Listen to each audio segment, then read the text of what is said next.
12 skeletons, a sealed room, a chalice that looked exactly like the Holy Grail, and a civilization so advanced, so mysterious, that 2,000 years later we still do not fully understand them. This is not a movie. This is not a story from a book. This happened in August 2024, underneath one of the most visited, most studied, most photographed monuments on the entire planet. A place where millions of tourists have walked, taken selfies, and ridden camels, completely unaware that just a few feet beneath their shoes, an untouched sealed chamber had been quietly waiting in the dark for 2,000 years. Nobody knew it was there. Nobody even suspected what it contained. And when archaeologists finally broke through and looked inside, one of them said, and I quote, "We were absolutely stunned." That is not the kind of language scientists use casually. These are people trained to stay calm. These are people who have spent their careers digging through dirt and sifting through broken pottery. For them to use the word stunned, that tells you everything you need to know about what they found. Stay with me, because by the end of this video, you are going to look at Petra and at history in a completely different way. What this discovery revealed is not just about 12 skeletons or a single room. It is about a civilization that was so far ahead of its time that even today, engineers and historians are left shaking their heads. And it is about how a site that has been explored for over 200 years still managed to hide one of its greatest secrets until right now. Let us start from the beginning. Let us go back to a city that most people have seen in photos, but very few truly understand. Petra is located in southern Jordan, carved into the rose-red sandstone cliffs of a narrow desert valley. The color of the rock shifts as the sunlight moves. It goes from deep pink to orange to purple to a pale, almost white yellow. The poet John William Bergen once called it a rose-red city half as old as time, and that description has stuck for nearly 2 centuries because it captures something real about the place. There's a dreamlike quality to Petra that photographs simply cannot communicate. You feel it when you walk through the Syke, the narrow gorge that serves as the main entrance, a 1.2-kilometer passage through towering cliffs so close together that the sky above you becomes just a thin sliver of blue. You walk through that gorge, and at the end of it, through a gap in the rock, the treasury appears. And every single person who has ever walked that path, tourists, explorers, archaeologists, kings, has stopped and gone silent. The treasury is known in Arabic as Al-Khazneh. It stands 40 meters tall, carved directly into the sandstone cliff face. Every column, every sculpture, every decorative detail was cut by hand into solid rock. Not built up, but carved away. Think about that. The Nabataean people did not stack stones to build their monuments. They stood in front of a cliff and chipped away everything that was not the building they imagined. The result is something that looks impossible. Something that looks like it was made by people with technology we do not fully understand because we do not fully understand the Nabataeans. Who were they? This is where the story gets genuinely fascinating, because the Nabataeans are one of history's most underappreciated civilizations. They were originally nomadic, Arab traders from the desert, moving with their camels and their goods across some of the harshest terrain on Earth. But by around the 4th century BCE, they had settled in what is now southern Jordan, and they had figured out something that would make them extraordinarily wealthy and extraordinarily powerful. They controlled the trade routes. Think about the ancient world for a moment. Egypt needed frankincense for its religious ceremonies. Rome needed spices from India. Greece wanted silk, ivory, and perfumes from Arabia. All of that goods had to travel overland through the desert because the sea routes were not yet what they would later become. The Nabataeans positioned themselves perfectly at the crossroads of all these routes. They knew the desert the way you know your own neighborhood. They knew where the water was hidden, where the dangers lurked, which paths were passable and which were traps. And they charged for that knowledge. Every caravan that passed through their territory paid a toll. Every merchant who needed safe passage through the desert had to deal with the Nabataeans. The wealth that flowed into Petra was staggering. Frankincense, myrrh, spices, silk, ivory, metals. The most valuable goods of the ancient world passed through this city. And the Nabataeans turned that wealth into something extraordinary. They did not hoard it. They built with it. They carved palaces, temples, and tombs out of the living rock. They created a city at the peak of its power with a population of between 10,000 and 30,000 people in the middle of a desert that receives almost no rainfall. That last point deserves a moment. How do you sustain 30,000 people in a desert? The Nabataeans solved this problem with an engineering system that modern hydraulics experts still study and admire. They carved channels directly into the rocks of the Syke to direct rainwater into the city. They built cisterns and reservoirs throughout Petra, capable of storing enough water to last through long droughts. They constructed dams to control flash floods, those dangerous walls of water that come without warning in desert canyons. They even had public fountains. Fountains, in the middle of one of the driest places on Earth. Gardens grew in Petra, orchards. Life flourished where by all logic it should not have been possible. This is the civilization that built the treasury, and for 2,000 years, the treasury has kept a secret. The building itself has never been fully explained. Historians have debated its purpose for centuries. Some believe it was a royal tomb, specifically the burial place of a Nabataean king named Aretas IV, who ruled during the 1st century CE. Others think it was a temple. Still others suggest it was a ceremonial center of some kind, used for royal funerals and religious rites. The exterior is spectacular, but the interior has always been strangely plain, just a few carved rooms with no obvious decoration. For a building this magnificent, that has always seemed wrong. Like the inside of the most beautiful house you have ever seen turns out to be completely empty. And there is a reason it seemed empty. Because the real room was underneath, and nobody knew. Here's how the discovery happened.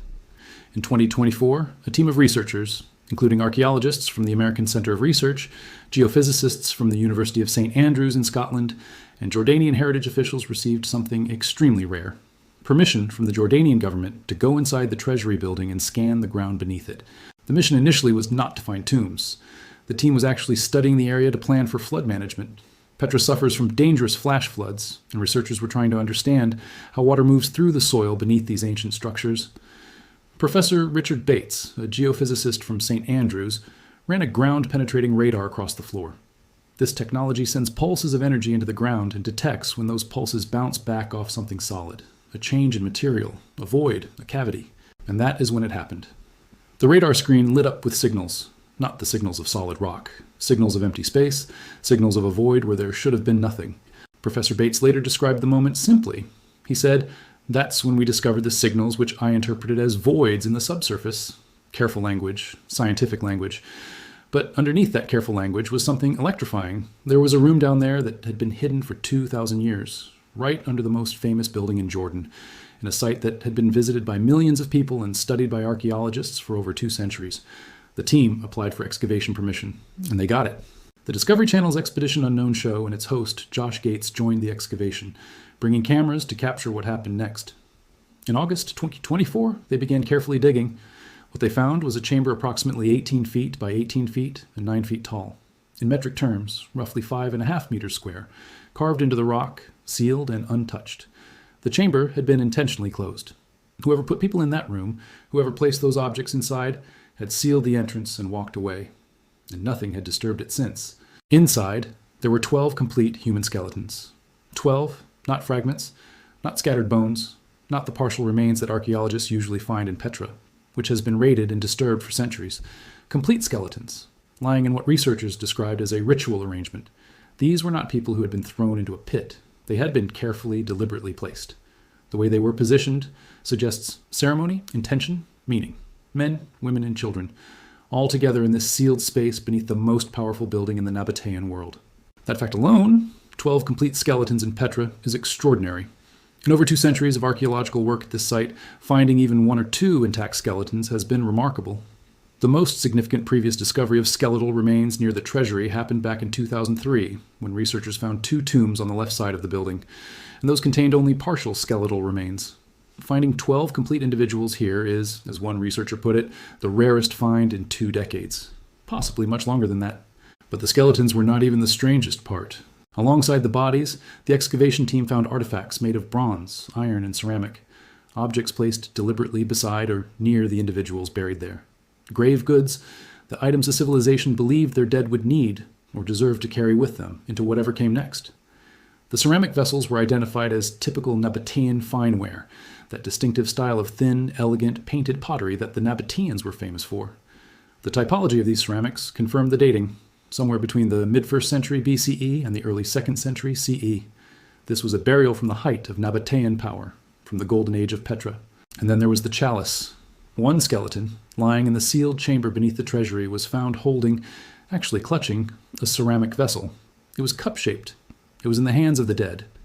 And it looked, with stunning coincidence, almost exactly like the prop used in Indiana Jones and the Last Crusade to represent the Holy Grail.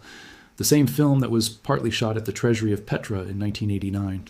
The same building directly above the room where this chalice was found, in the hands of someone who had been there for 2,000 years. Josh Gates, standing in that tomb, described the moment like this. He said it was the ultimate moment of life imitating art.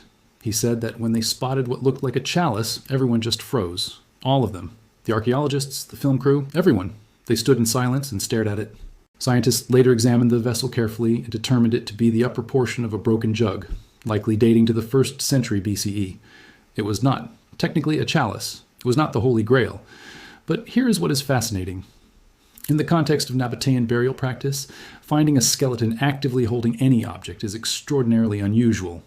One researcher noted that this configuration, a person buried while holding a cup-shaped vessel, is the only known example of this arrangement in a Nabataean context. It has never been found before.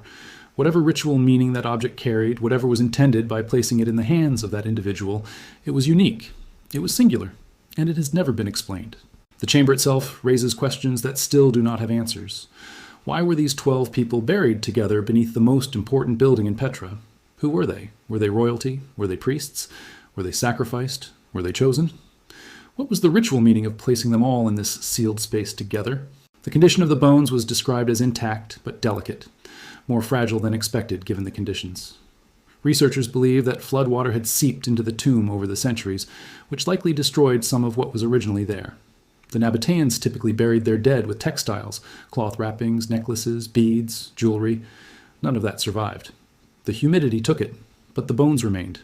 And the bones are now being subjected to isotopic analysis, a scientific process that can extract remarkable amounts of information from ancient skeletal material. Scientists can determine where a person grew up based on the minerals in their teeth, which reflect the geology of their childhood home. They can learn about diet, health, disease, stress, physical labor. Each of these 12 individuals is going to yield a story. Dr. Pierce. Paul Kriesman, the executive director of the American Center of Research and one of the leaders of the excavation, put it this way. He said that by analyzing the skeleton material, the teeth, the bones, we can tell things about their lifestyle. So it's going to unlock a view on Nabataean life that we've just never had access to before. He also addressed the bigger picture. He said, people think they know Petra. They recognize the treasury, but all these people walk by and there's so much more under our feet. That statement carries extraordinary weight when you understand the scale of Petra. The ancient city covers an area of more than 260 square kilometers. Within that area, archaeologists have identified more than 800 historical structures.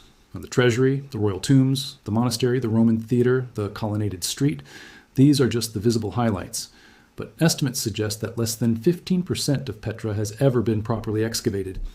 85% or more of the ancient city is still buried, still waiting, still hidden under the sand and rock of the Jordanian desert. The treasury itself has been walked past by millions of tourists. It has been photographed more times than almost any other structure on Earth. Documentaries have been made about it, scholars have written books about it, and yet directly beneath it, a room full of human beings lay sealed in perfect darkness, completely unknown for 2,000 years, until 2024. What does that tell us? It tells us that our understanding of the past is far more incomplete than we like to think. We build museums and write textbooks and create documentaries that give the impression we have history figured out, that we know what happened and why and how. And then a ground-penetrating radar beeps in a building in Jordan and reminds us that we are still just scratching the surface. The discovery has also reignited serious debate about what the treasury actually was. The purpose of this building has never been confirmed. The most widely accepted hypothesis before this discovery was that it served as a royal mausoleum, possibly the tomb of King Aretas IV, who reigned from roughly 9 BCE to 40 CE, and was one of the most powerful of the Nabataean kings. The 2024 excavation reinforces this hypothesis. Finding a burial chamber directly beneath the treasury, containing individuals who appear to have been placed there with great ceremony and intention, suggests that the building above was indeed the center of a royal funerary complex. It was not just a monument. It was a gateway between the living world and the world of the dead, in the Nabataean understanding of things. And in that context, the 12 individuals below make a different kind of sense. Petra had a whole system of royal tombs. The large carved facades visible on the cliffsides throughout the city are tombs, not houses. These were where the wealthy and powerful were placed after death. The chamber beneath the treasury, with its 12 individuals in ritual arrangement, suggests that the building above functioned as the supreme point of this whole complex. The most important people went below the most important building. But here is what nobody has answered yet. Why 12? Why these specific 12 people, men, women, children, together in this room? What connected them? Were they a family? Members of a religious order? Were they killed in the same event? Were they buried together as part of a ceremony for a king? The isotopic analysis currently being conducted on their bones may eventually answer some of these questions. But right now, those 12 individuals are keeping their secrets. What we do know is that the Nabataeans took death seriously, extremely seriously. Their burial practices were elaborate and meaningful. They believed in an afterlife and prepared their dead accordingly. They carved tombs of extraordinary beauty into the cliffs of Petra, not just as monuments, but as actual preparations for what came next. The grave goods placed with the dead, the pottery, the bronze, the iron objects, were not decorative. They were functional in the Nabataean belief system. They were meant to be used by someone, somewhere. And so that skeleton, lying in the sealed dark beneath the treasury for 2,000 years, holding a cup-shaped vessel in its hands, whatever the scientists say about it being a broken jug, that individual was buried with intention. Whoever placed them there, whoever sealed the room, believed they were doing something important, something sacred, something that needed to last. And it did last, 2,000 years.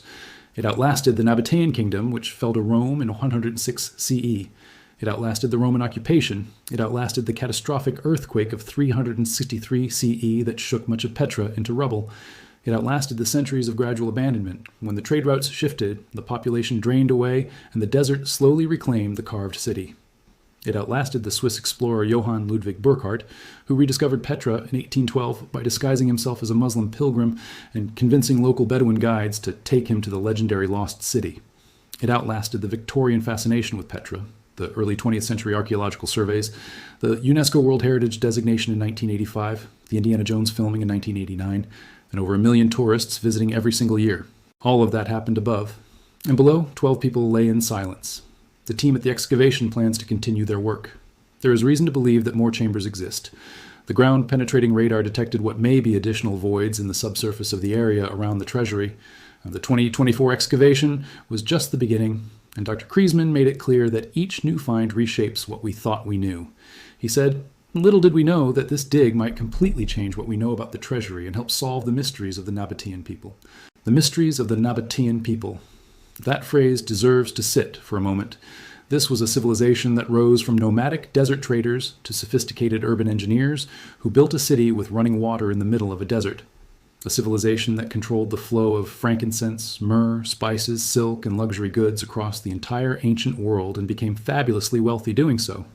A civilization that carved one of the most beautiful architectural achievements in human history directly into solid rock using hand tools. A civilization whose religious beliefs, social structures, and daily lives we still do not fully understand, because most of what they left behind is still buried, and they are still telling us their story, slowly, on their own terms. The treasury of Petra has stood for roughly 2,000 years. It has been stared at, photographed, climbed on, debated, featured in films, and studied from every angle. And beneath it, all this time, 12 people waited, with their grave goods, with their painted pottery, with a chalice held in the hands of the dead. What they were waiting for, nobody can say for certain. But in August 2024, the waiting was over. That one moment, a radar screen lighting up in the floor of a building that millions of people thought they knew, changed the story of Petra. Changed it completely. Because it is not just a beautiful ruin from a lost civilization anymore. It is a living site, a site that is still actively telling us things, still holding back more than it has revealed. 85% of Petra is still unexplored. If what was found beneath the most studied building on the site, in a chamber that nobody suspected, is this significant, what is the rest of it hiding? That is the question that will keep archaeologists busy for generations. That is the question that makes this not just a story about old bones in a room. It is a story about how much we do not know, how much the earth beneath our feet still holds, how history is not finished being written, because history is not finished being found. And there is one more thing worth considering before this story ends, something that tends to get lost in the excitement of the discovery itself. The chamber was sealed, not collapsed, not filled in by earthquake debris or slow accumulation of sediment over time.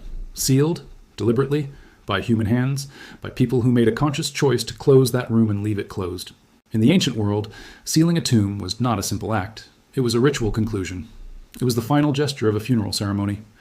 Whoever did the sealing, the priests, the family members, the royal officials, whoever stood at the entrance of that chamber in the 1st century BCE, they were not just closing a door. They were performing an act that had meaning in their belief system. They were saying, "This is complete. This is finished. What is inside belongs to another world now." And then they walked away. And Petra kept growing and trading and building above them. And then Petra declined. And then Petra was abandoned. And then centuries turned over like pages in a book that nobody was reading. And the sealed room sat in the dark, exactly as it was left through all of it. There was something deeply human about that. Not just the discovery, but the original act of sealing. Someone cared enough about these 12 individuals to do all of this, to carve the room, to arrange the bodies carefully, to place objects beside them with intention, to seal the entrance, to leave them with what they would need. That is love in whatever form it took 2,000 years ago. That is grief. That is the very human need to believe that the people we bury are going somewhere, and that we can help them get there. The Nabataeans expressed that belief by carving an entire city of tombs into rose-red cliffs, by building 40-meter facades above the homes of their dead, by sealing chambers with the care and precision of people who believed every detail mattered. And somewhere in that belief, in that care, in those sealed rooms and painted pottery and bronze objects placed beside still hands, is a culture waiting to be understood. We have only just opened the door. Now think about this from a different angle entirely. Petra today receives approximately 1 million visitors every single year. 1 million people walking through the sick, gasping at the treasury, wandering the colonnaded street and the royal tombs and the monastery. 1 million people every year for decades. And this chamber sat undiscovered beneath the most visited spot in the entire site. Not in some remote corner of the ancient city, not in an area that requires special permits and climbing equipment to access. Right there. Beneath the building everyone comes to see. Beneath the building featured in one of the most beloved Hollywood films of the 20th century.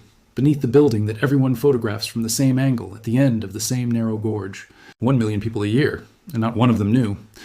Because the chamber did not announce itself. Because the ground gave no visible hint.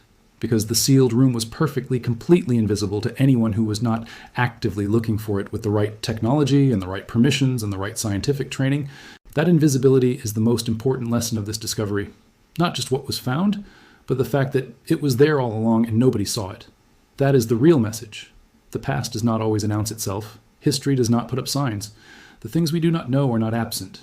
They are hidden, sometimes in plain sight, sometimes under the most obvious places imaginable, waiting for the right combination of curiosity, technology, and permission to bring them back into the light. The ground-penetrating radar that found this chamber is the same technology being deployed across dozens of other ancient sites right now, in Egypt, Greece, Mexico, Peru, Cambodia, and Italy. Teams of researchers are pointing these instruments at the ground beneath ruins studied for centuries and finding things, voids, chambers, structures. The ancient world is revealing itself from the inside out, and we are only at the very beginning of that process. 12 skeletons, a sealed room, a chalice in the hands of the dead, beneath a building that the whole world thought it knew. They opened the chamber, and what was inside defied 2,000 years of silence. And the story, the real story of Petra, sealed underground all this time, is only just beginning to be told.